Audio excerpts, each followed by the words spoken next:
భారీ పెట్టుబడుల లక్ష్యంగా తెలంగాణ సీఎం రేవంత్ రెడ్డి విదేశీ పర్యటన కొనసాగుతుంది. గతేడాది దావోస్ పర్యటన సందర్భంగా తెలంగాణకు 40,000 కోట్ల రూపాయల పెట్టుబడులను ప్రభుత్వం సమీకరించింది. ఈసారి దానికి రెట్టింపుగా 50 నుంచి 60,000 కోట్ల రూపాయల పెట్టుబడులను రాష్ట్రానికి తీసుకొచ్చేలా ప్రభుత్వం పక్కా ప్రణాళికతో విదేశీ పర్యటనకు బయలుదేరింది.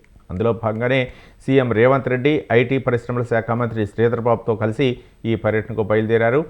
ఢిల్లీ నుంచి బయలుదేరిన ముఖ్యమంత్రి సింగపూర్కు చేరుకున్నారు. సింగపూర్లో 3 రోజుల పాటు రేవంత్ రెడ్డి బృందం పర్యటించనుంది.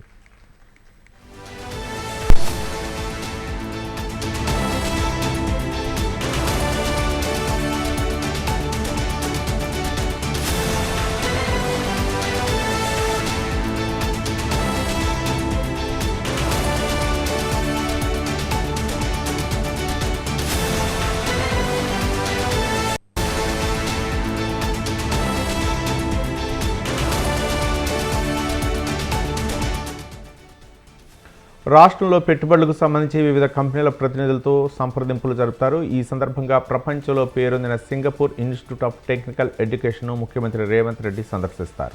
నైపుణ్యాభివృద్ధికి ఆ యూనివర్సిటీ ఎంచుకున్న కోర్సులు, అనుసరిస్తున్న విధానాలను అధ్యయనం చేస్తారు.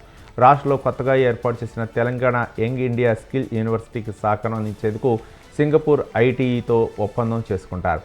సింగపూర్లో రివర్ ఫ్రంట్ను సందర్శిస్తారు. ప్రపంచ స్థాయిలో మూసి పునరుజ్జీవనం చేపట్టేందుకు రాష్ట్ర ప్రభుత్వం అత్యంత ప్రాధాన్యమిస్తున్న నేపథ్యంలో అక్కడి రివర్ ఫ్రంట్ ఏరియా అభివృద్ధి చేసిన తీరుతెన్నులను రేవంత్ రెడ్డి బృందం పరిశీలిస్తారు.